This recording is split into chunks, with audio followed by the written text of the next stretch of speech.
Alright, so today we're going to be talking about the battle, more specifically the spiritual battle and a physical battle.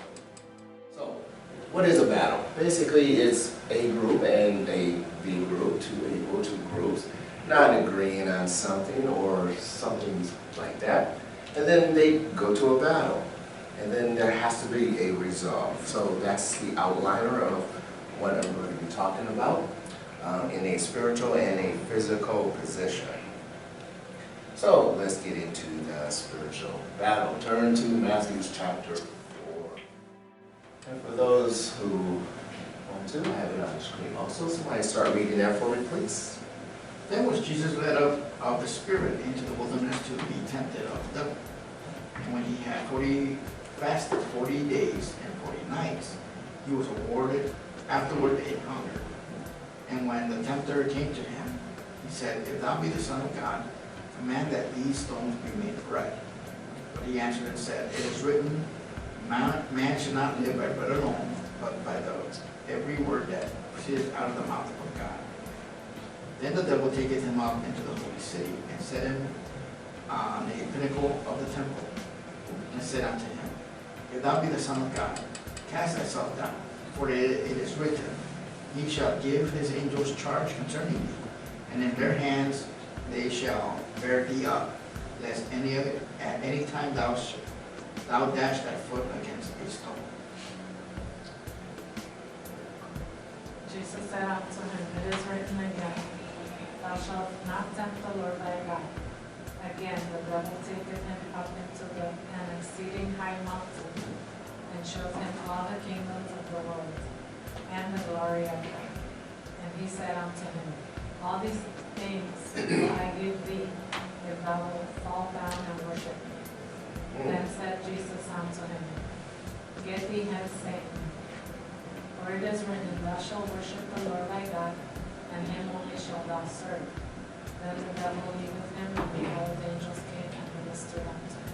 Alright, so reading this, in context, one would not say, alright, where's the battle in this? So let's go ahead and break it down just a little bit. So Matthew 4:1, then when Jesus led up of the Spirit into the wilderness to be tempted of the devil. A lot of times people, Christianity in context, don't even understand this position. When we become a Christian, what is the process? We have to first confess, and then we have to sacrifice. There must be a sacrifice. The blood is shed, and we call Jesus the Lamb. And then there's a belief aspect of it. And then after that process, then the second process is getting baptized, reborning into the body, if you will. From this, in chapter 3, all that happened. And then in chapter 4, once you come and get born into the body, you have to prove yourself worthy. This is why it says the Spirit led him into the wilderness. You hear it also in a lot of people when they come into the body, my life just went crazy. Well, because guess what? The Spirit allowed the temptation from the devil to come into your life to prove that you want to do this. So this is the beginning stage of, if you will, the first part of it is the preparation for the battle. This is the proving for the battle. Because one would question, well, if Jesus is there to cast out demons and do all of this, why is he being tested by the devil? That's kind of like, what's going on? Well, the simple answer is the devil and Jesus and the Spirit we need to prove this thing. And this is the proving stage. And when he had fasted 40 days, now when you see 40, the 40 is just a representation of a number that is unknown. We don't know how long Jesus was actually in the wilderness, so there's here 40. So 40 is the unknown number just there. But we know he fasted in the days and in the nights, and afterwards he was hungry. Now, quite honestly, how long does it take for us to get hungry? That's not too long. Definitely a couple hours, correct? So this is also a prerequisite of The Spirit leading you into the wilderness and you willfully getting into that mode of talking to the devil. The devil doesn't come to you in context when you're full. It only comes to you when you're actually presenting yourself for it. And when you do, like a fast, this is why I tell churches that I've gone to, stop having a church fast. You're allowing the devil to come into this, and these people are not ready for it. But in any case, this is what happens. So, and then when the tempter came to him, he says, if thou be the Son of God, command these stones to be made bread. Well, what is the first temptation? Just a selfish desires. It's simple. It's a selfish desire. You just came into the body of Christ saying, I want to serve God, and you can't even get over your own self-weakness. This is why it's proven. The second temptation that was given, and it says the devil taking him up in the holy city, set him on the pinnacle of the temple, and said unto him, if thou be the Son of God. Now, in context, in 1 John, it talks about we are the sons of God. Technically, the baptism and all of that stuff is not until you actually become a son of God, not a child of God.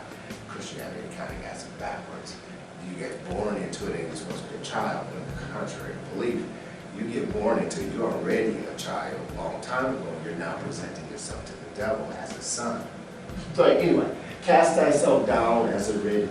This one here is a controlling desire. What does that simply mean?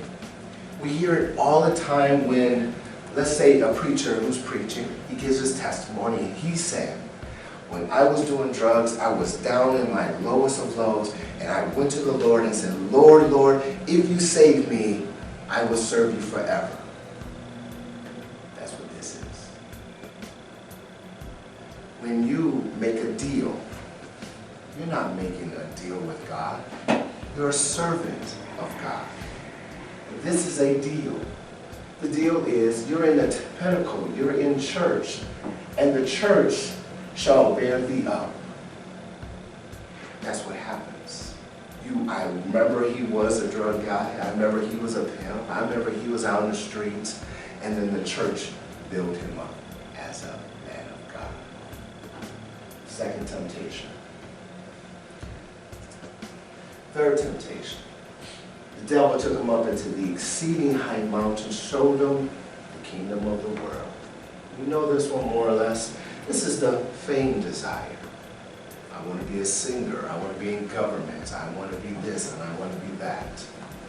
We have it in church. We're supposed to be a non-denomination. Non-profit organization.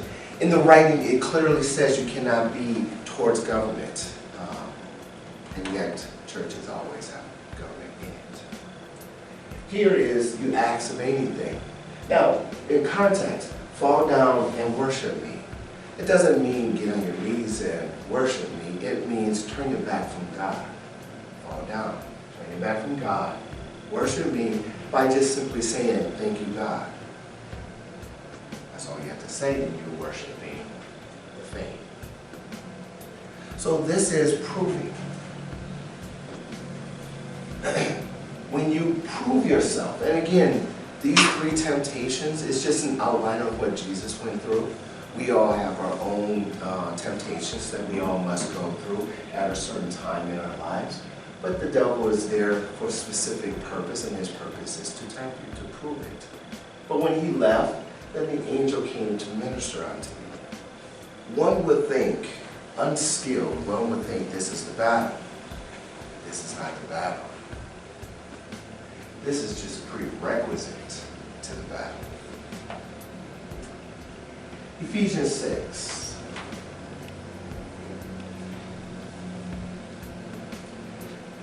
So after you confess Jesus is the Lamb, after you believe in your heart that God will raise you from the dead, after you get baptized, after you get tempted by the devil to prove that you're really to be a servant of God, then Ephesians kicks in and says, what?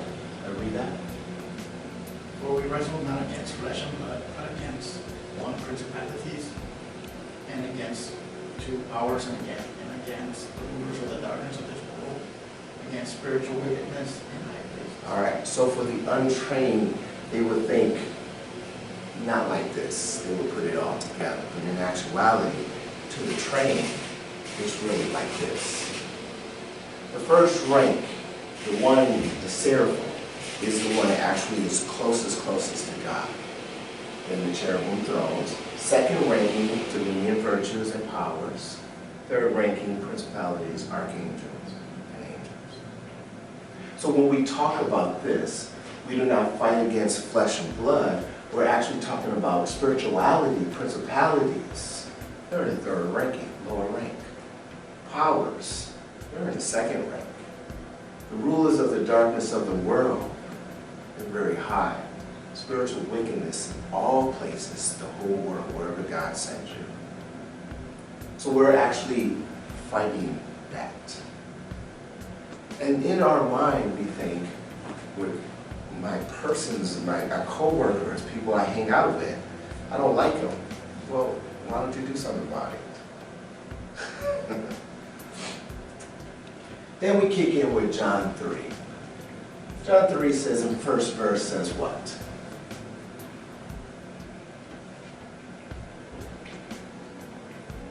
The manner of love the Father has bestowed upon us, that we should be called sons of God. Therefore the world knoweth us not, because they knew him not. Right.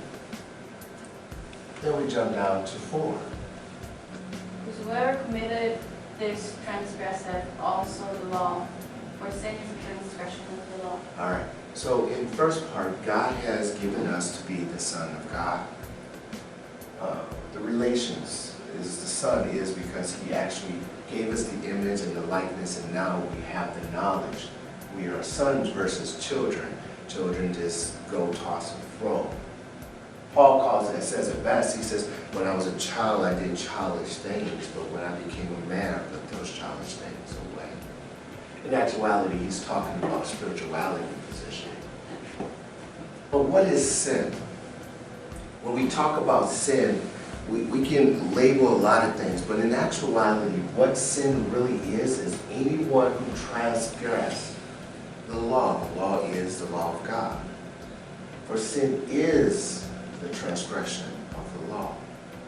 So when you talk to people, when you're out there and they get on your last nerve, they're really not breaking a sin, they're just bad people. I don't like you, so let's not hang out. But when you do find someone who is sinning, in verse 8 it says what?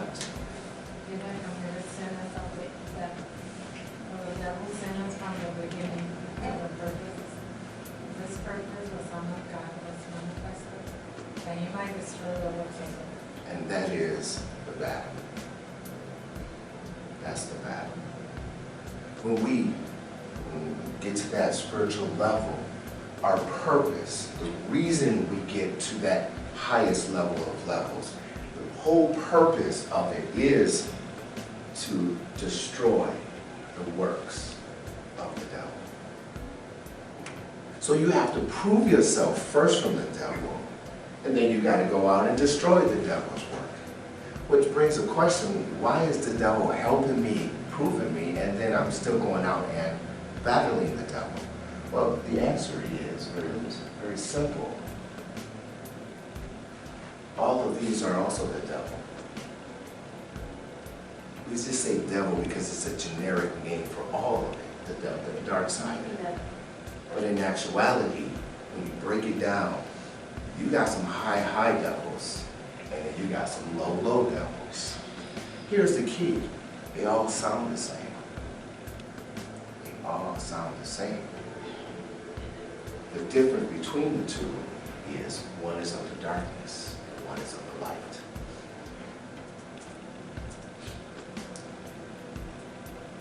So, phase 1 of the battle for spirituality.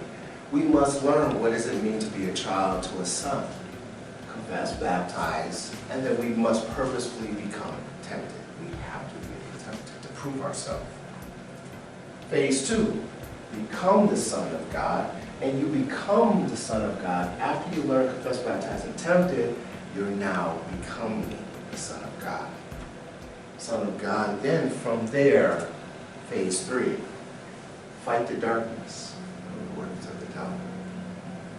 Well, if I said the battle is this, what is the resolve? What are we resolving? Simple truth, to get into heaven. To believe as God raised Jesus from the dead, so he shall do us. This is the truth behind the Son of God. It is truly a battle that no one in Christianity really wants to do. Because lack of knowledge, the lack of trust, the lack of faith, the lack of belief, call it whatever you want to call it. You don't want to offend nobody nowadays. Now, let's look at the physical battle. Let's go from Isaiah 54. Everybody, starting in verse 14, let's go down to 17. Somebody read that for me, please. In righteousness shalt thou be established. Thou shalt be far from oppression, for thou shalt not fear, and from terror, for it shall not come near thee. Behold, they shall surely gather together, but not by me. Whosoever shall gather together against thee shall fall for thy sake. Behold, I have created the smith that bloweth the coals in fire, and the bringer forth an instrument for his work. And I created the waster to destroy. No weapon that is formed against thee shall prosper, and every tongue that shall rise against thee in judgment thou shalt condemn.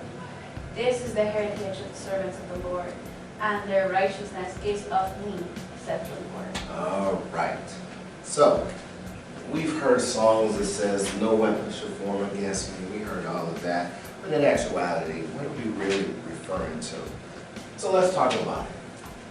Verse 14, Isaiah is talking to Zion, the people in Zion. In verse 14, he says, in righteousness shall you be established. So what is righteousness? I put down here our psychiatry side of it called traits. What is a trait? Well, if I'm dating someone and I say, you just have a nasty attitude, I can say that person has a nasty attitude. That's just their trait. Now, character is a multitude of traits, meaning I think you have a nasty attitude. Well, so does your parents think you have a nasty attitude, and your co-workers think you have a nasty attitude. And besides that nasty attitude, you're also a good person here, here, and here, and you put all of that together, you have character. Character, then, what is character? It is a multitude of all of those things. Put all that together, and you have a personality. That's a collective of all of this. Righteousness, when we talk about God, it's a little bit more complicated than that. God, who knows every inch of the hair of your body, at the count of your hair of your body, knows your heart, the very thing you think of, you say with someone, without someone. And in all of that, he's putting all that together, and he's classifying you as righteousness. When God classifies you as righteousness, shall you then be established? What is it that you want? What is it that you have to start for? Because this is a physical battle, it's not a spiritual battle. This is Isaiah talking to the people of Zion about a war that is about to happen. But in actuality, we can convert it and say, all things we establish will be a war. So in establishing something, then Isaiah says, thou shalt be far from oppression, for thou shalt not fear, and from terror, for it shall not come near thee. He's not talking about them. He's talking about them in their mind. He's not talking about you not going to have oppression. No one can hold you down from establishing what it is you want to do, except you. And in context, How can you hold yourself down? Fear. You want to become something, you want to do something, and God says the very first thing you have to address is your own mind. You have to address your own mind, and you have to realize that this is not terror. When we worry, we always think of the worst thing possible. We get a flat tire. We think, oh my gosh, I need a new car. I'm just using it as an analogy, but in context, in our mind, we always see the bigger picture, and we think it's worse than what it really is. And then it says, for it shall not come near thee. It is not coming, guys. No one is holding you down, and no one is coming near you, and definitely not in a terror position. Relax. Deal with your fears. Calm down. In verse 13, he says, behold, they should surely gather together. Yes, he's not saying they're not coming. They're going to gather. In everything you do, when you're in one level of your life and you're trying to get to the next level of your life, stop worrying about the fear of it and get to reality. They're going to hate you. You're here, they all got comfortable with you, and now you're trying to leave it and go to that next level in life. They're all going to hate you. They're going to gather, but not by me, the Lord is saying. They're not gathering because I'm putting them together. It's just nature. They're going to gather because it's just, they hate not you. And then who shall ever gather together against thee, fall they for thy sake. Even though they gather, they're not coming against me because I made them come against you. This is not a test. This is nothing that you have to prove yourself to. It's just human nature. And if they go against you, don't worry, because I'm going to make them fall anyway. Here's something interesting, though. Behold, I have, and this is the Lord talking, or representing Isaiah talking to the people of Zion. He said, I have created the smith, the person who blows the coal and makes the fire and brings forth the instruments, the swords, and all of that stuff for his work. And I have created the waster. It's a big thing that destroys a lot of people all at one time, to destroy. So not only are they going to come against you, they're also going to hate on you. So there's a difference. God allows them to have what they have to come against you. Why?